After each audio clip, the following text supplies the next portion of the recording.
Ako si Francis Riudique. Hatid sa inyo ang mga pinakamainit na balita sa bansa dito sa News Force. Sa ulo ng mga balita, taas presyo sa petrolyo epektibo ngayong araw. DOJ itinanggi ang pahayag na pagtaas ng crime rate matapos ang nakaraang administrasyon. Dating presidential spokesperson Harry Roque sinampahan ng reklamong qualified human trafficking. Congressman Bienvenido Abante nagpayag sa posibilidad na umabot sa ICC ang kaso ukol sa EJK. PCG na kumpiska ang barkong may dalang ilegal na droga mula Marinduque. Philippine Army at BOC nasabat ang 238,000 litro ng langis sa Davao Oriental. Patas at pantay na balita, komprehensibong ulat para sa pulso ng masa. Ito ang News Force. Epektibo po ngayong araw ang dagdag singil sa produktong petrolyo. 20 sentimo ang tinaas ng presyo ng gasolina habang 50 sentimo naman ang dagdag singil sa diesel at kerosene.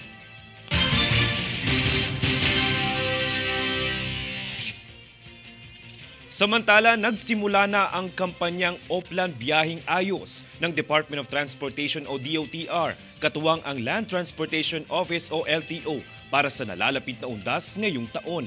Makibalita tayo kay Daniza Lopez. Sa pagkasa ng kampanyang Oplan Biyahing Ayos, Undas 2024 ng Department of Transportation o DOTR at Land Transportation Office o LTO ay siniguro nito ang kaligtasan sa mga daanan at terminal, lalo na't inaasahan ang pagdagsa ng mga tao sa nalalapit na undas. Sa kampanyang ito ay isinasagawa ang inspeksyon sa mga daan at terminal, pag-alalay sa mga pasahero, pagsasagawa ng mga diskusyon sa mga driver ng pampublikong sasakyan at pagpapakalat ng mga materyales sa information and education campaign na layong bigyang kaalaman ang mga motorista at pasahero ukol sa mga batas sa transportasyon. Sa ganitong paraan ay naniniwala ang ahensya na magbibigay kamalayan din ito sa publiko para sa dagdag seguridad. Inumpisa na rin ito ng Special Action and Intelligence Committee for Transportation o SAIC, katuwang ang Philippine Coast Guard o PCG para sa paghahanda ng operasyon sa holiday season. Daniza Lopez, nag-uulat para sa One Media Network. Umalma naman ang Department of Justice o DOJ sa pahayag ni dating Pangulong Rodrigo Duterte na tumaas umano ang crime rate matapos ang kanyang administrasyon. Ngunit ayon sa DOJ, taliwas ito sa datos ng Philippine National Police. Para sa detalye, narito ang ulat. Naglabas ng pahayag ang Department of Justice o DOJ patungkol sa sinabi ni dating Pangulong Rodrigo Duterte na tumaas ang crime rate ng Pilipinas matapos ang kanyang administrasyon. Ayon kay Justice Secretary Jesus Crispin Remulla, bukod sa naging stable ang peace and order sa bansa, ay mas nag-improve pa umano ito.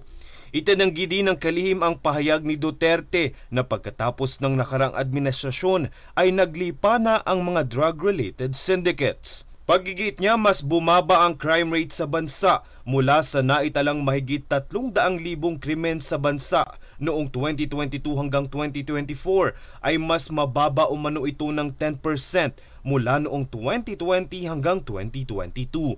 Kahit ang Malacanang ay itinanggi ang pahayag ng dating Pangulo. Ayon kay Executive Secretary Lucas Bersamin, walang katotohanan ang paglaki ng mga kaso ng krimen sa bansa. Pagigit niya, mas nagkaroon ng stability sa peace and order sa bansa na hindi kinakailangang ipagsawalang bahala ang due process at karapatan ng mga Pilipino. Francis Riudique, nag-uulat para sa One Media Network.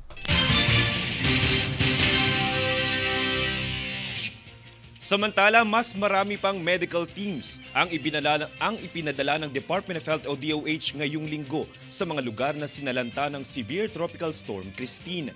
Partikular na rito ang mga doktor, nurse, allied health personnels at iba pang health workers na ipinadala sa mga evacuation centers kung saan nananatili ang mga bakwit o mga nasalanta. Samantala nananatili naman sa Code Blue status ang 3 rehiyon na kinabibilangan ng Ilocos, Cagayan Valley at Bicol. Ibig sabihin nito sa ilalim ng Code Blue status o ang ikalawa sa pinakamataas na antas ng alert ng DOH, 24/7 ang monitoring ng operation centers upang masubaybayan ang sitwasyon sa mga lugar sa pamamagitan ng malaking resource mobilization, pag-deploy ng mga karagdagang team at paghatid ng tulong sa mga apektadong lugar o sa pangangalaga ng pasyente.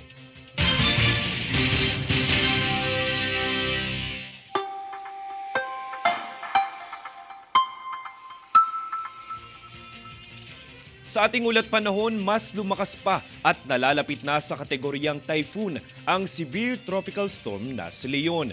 Posible itong umabot sa kategoryang super typhoon sakaling mapalapit sa lugar ng Batanes. Sa kasalukuyan, dumaraan ito sa silangan ng Tuguegarao City sa Cagayan. Nananatili namang nakataas ang Tropical Cyclone Wind Signal No. 1 sa iba't ibang panig ng Luzon at Visayas na nakatala sa inyong mga TV screens.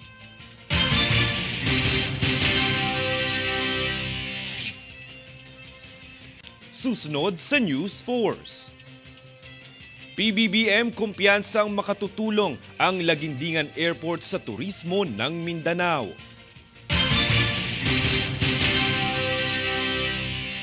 Dating Presidential Spokesperson Roque sinampahan ng reklamong qualified human trafficking.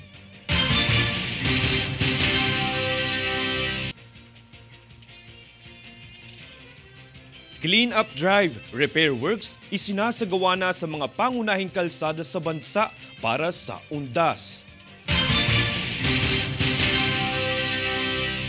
Manatiling nakatutok para sa higit pang mga balita sa pagbabalik ng News Force.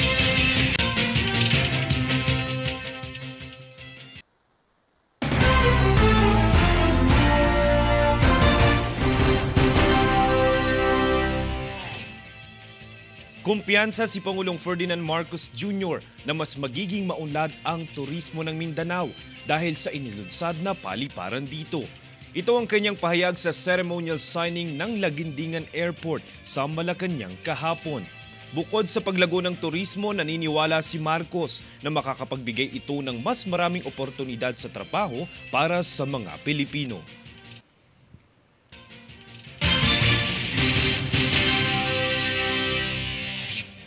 Samantala, isinama na si dating Presidential Spokesperson Harry Roque sa mga inirereklamo sa kasong qualified human trafficking kaugnay ng Pogo na Lucky South 99. Ngunit ayon kay Roque, gawa-gawa lang umano ang alegasyon sa kanya. Para sa detalye, narito ang ulat. Inireklamo na rin ng mga otoridad si dating Presidential Spokesperson Harry Roque kaugnay ng qualified human trafficking. Ito ay matapos na magsumite ng Supplemental Complaint Affidavit ang Presidential Anti-Organized Crime Commission o PAOC at PNP-CIDG sa Justice Department dahil ito sa alegasyong pagkakasangkot niya sa operasyon ng ni-raid na Pogo Hub na Lucky South 99 sa Pampanga. Kaya naman kasama na si Roque sa reklamong inihain din kay Cassandra Leong na authorized respondent ng naturang Pogo Hub. Ayon sa Interagency Council Against Trafficking o IACAT prosecutor, bunsod ito ng umano'y aktibong partisipasyon ni Roque sa iligal na operasyon ng Pogo. Aniya may testimonya mula sa PAGCOR na nakipagpulong umano si Roque at Ong sa ahensya. Ilang beses din umano silang nag-follow up sa PAGCOR para sa status ng renewal ng lisensya ng Lucky South. Ayon naman kay Roque, gawa-gawa lamang umano ang mga alegasyon laban sa kanya. Wala umano siyang kinalaman sa iligal na operasyon ng nasabing Pogo. Sa kabila nito, handa naman umano siyang harapin ang mga alegasyon laban sa kanya. Francis Riudique, nag-uulat para sa One Media Network.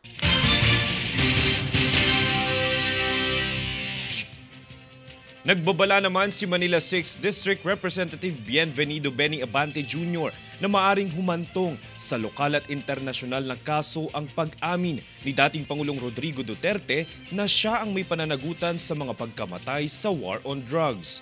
Sa isang Senate hearing, sinabi ni Duterte na siya lamang ang dapat managot at hindi ang mga pulis na tumupad sa kanyang utos. Idiniin ni Abante na sapat ang pahayag ni Duterte upang imbestigahan ito ng Department of Justice at iba pang mga ahensya para sa hustisya.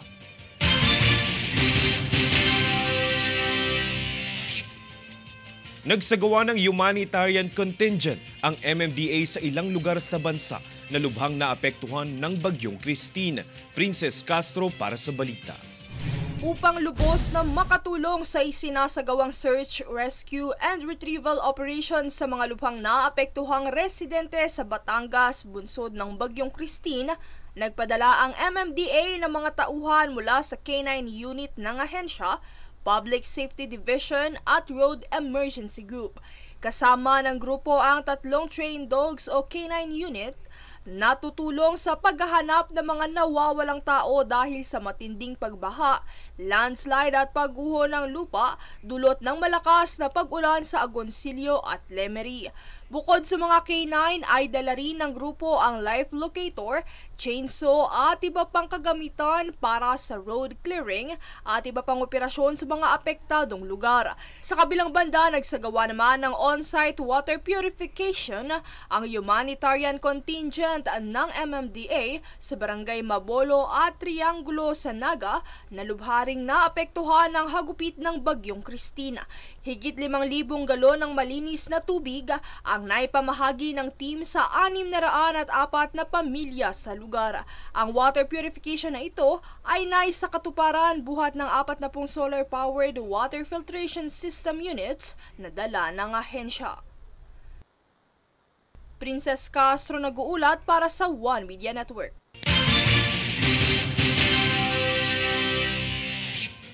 Alinsunod naman sa layuning mas mapaigting pa ang disaster preparedness response at paghahatid serbisyo sa publiko, nagtulungan kamakailan ng Metropolitan Manila Development Authority o MMDA at Alpha Phi Omega o APO Philippines Incorporated. Ito ay matapos nagdaan ng 2 kampo ang isang Memorandum of Agreement o MOA sa head office ng MMDA sa Pasig City. Sa pamamagitan ng kasunduan, maaaring mag-abot ng tulong ang mga miyembro ng APO sa ahensya, partikular sa disaster relief, environmental protection, urban renewal at public safety.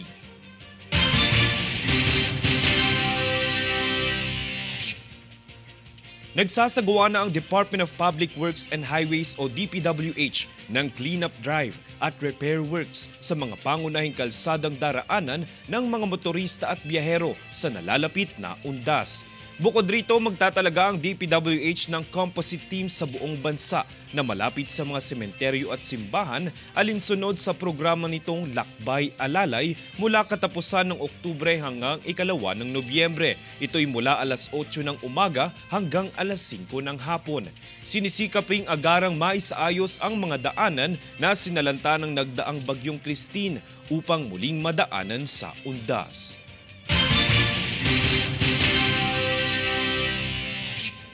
Nagtipo naman ang daang-daang magsasaka at mga stakeholder sa ika-17 Pambansang Kongreso ng Mais upang bumuo ng mga konkretong plano para tugunan ang mga suliranin ng industriya tulad ng mababang ani at mababang presyo ng mais.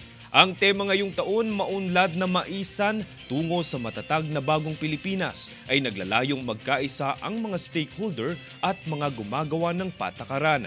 Idinaos ang Kongreso sa Legazpi Albay noong October 24 to 25 sa panguna ng Kagawaran at ng Pagsasaka at Philippine Maize Federation Incorporated.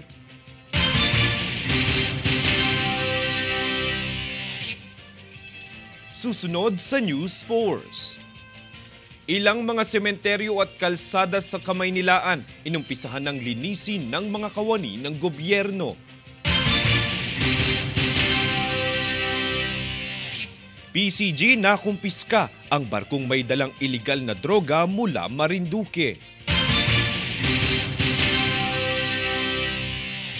PNP tiniyak ang sapat na tulong para sa kapulisan na apektado ng Bagyong Christine. Manatiling nakatutok para sa higit pang mga balita sa pagbabalik ng News Force.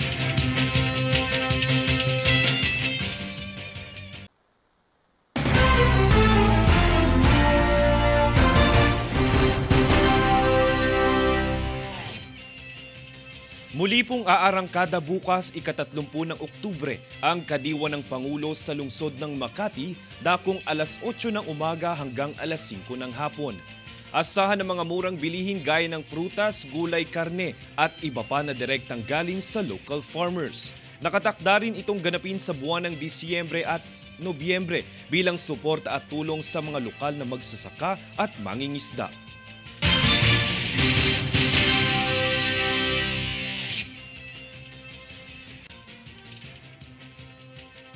Sa papalapit na paggunita ng undas ngayong taon, kasabay nito ang puspusang paghahanda ng MMDA sa kaayusan at kalinisan ng mga kalsada, pati na rin ng sementeryo sa Metro Manila. Tunghayan ang ulat ni Princess Castro.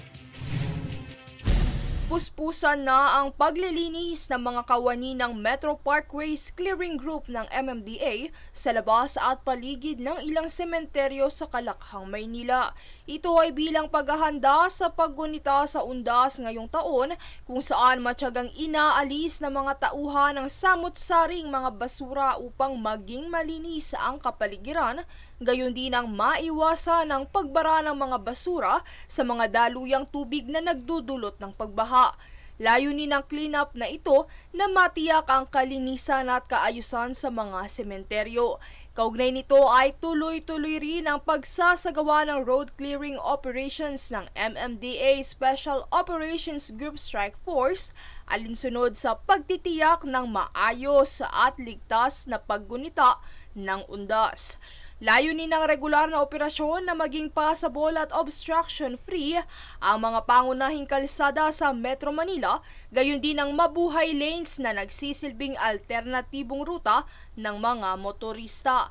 Sa operasyon, na-issuean ng tiket ang 27 sasakyan habang 12 naman ang natow at dinala sa MMDA impounding site. Princess Castro nag-uulat para sa One Media Network.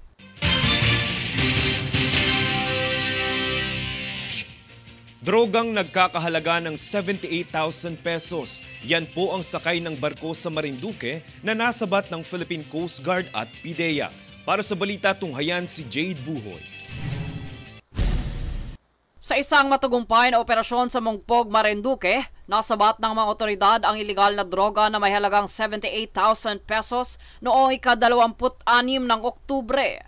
Pinangunahan ng Philippine Drug Enforcement Agency o PIDEA at Philippine National Police Maritime Group at Coast Guard ang operasyon sa Barangay Ino. Ayon sa ulat, natanggap ng PNP tungkol sa 2 lalaking may dalang droga sakay ng MV Berhen de Penaprancia 8 na patungo sa Balanacan Port. Habang pagdating ng barko, maingat na binantayan ng mga otoridad ang mga pasahero upang hindi mamalayan ng mga sospek ang kanilang presensya. Isinagawa ang bypass kung saan nahuli ang 2 sospek habang ibinibenta ang isang sachet ng shabu sa isang undercover agent. Ang mga nahuling sospek ay 44 anyos na lalaki mula Quezon City at 42 anyos na lalaki mula Batangas. Samantala, pagkatapos ng operasyon, nakuha sa kanila ang 10 sachet na may shabu na may timbang na 0.25 grams at 15 grams sa mas malaking sachet. Jade Buhoy, nag-uulat para sa One Media Network.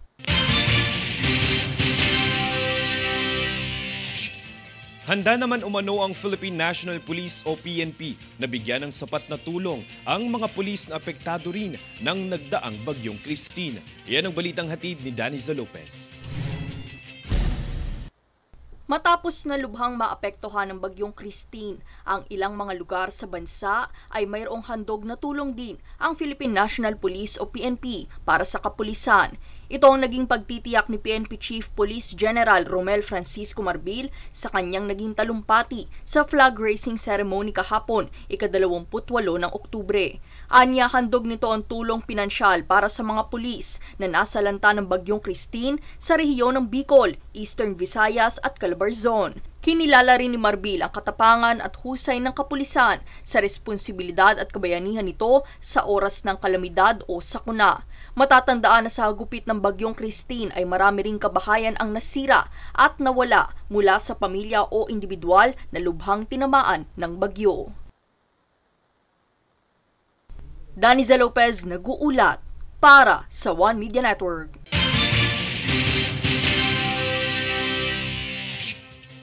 Nitong kamakailan ay ang BOC at Philippine Army ay nakasabat ng 5 truck na may smuggled na langis sa Davao Oriental kung saan ito ay may higit sa 200,000 litro. Yan ang balitang hatid ni Jade Buhoy. Sa isang pinagsamang operasyon ng Bureau of Customs o BOC at 701st Infantry Brigade noong ika-22 ng Oktubre, 5 truck na may lula na 238,000 liters ng hindi markadong diesel ang nasabat sa Tarragona, Davao Oriental. Ayon sa impormasyong nakalap mula sa 10th Infantry Division, natukoy ang posibleng smuggling ng hindi markadong langis sa lugar. Napansin ang ilang tanker truck sa Tarragona na nagdulot ng hinala ng iligal na aktibidad. Habang isang barko na tinatawag na Aquaman 3 ang umalis papunta sa laot matapos malipat ang langis sa mga truck na patungong Mati.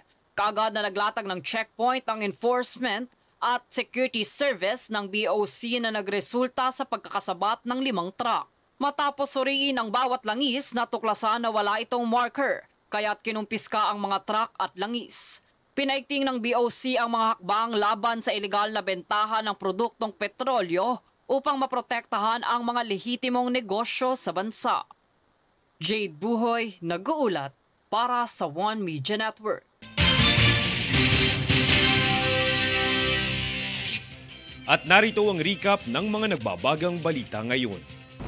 Sa ulo ng mga balita, taas presyo sa petrolyo epektibo ngayong araw. DOJ itinanggi ang pahayag na pagtaas ng crime rate matapos ang nakaraang administrasyon. Dating presidential spokesperson Harry Roque sinampahan ng reklamong qualified human trafficking. Congressman Bienvenido Abante nagpayag sa posibilidad na umabot sa ICC ang kaso ukol sa EJK. PCG na kumpiska ang barkong may dalang iligal na droga mula Marinduque. Philippine Army at BOC nasabat ang 238,000 litro ng langis sa Davao Oriental. Patas at pantay na balita, komprehensibong ulat para sa pulso ng masa. Ito ang News Force. At yan ang pinakamainit na mga balita ngayong araw. Manatiling nakatutok sa aming mga ulat at updates sa aming Facebook page, facebook.com/One Media Network. Ako si Francis Riudique at ito ang News Force.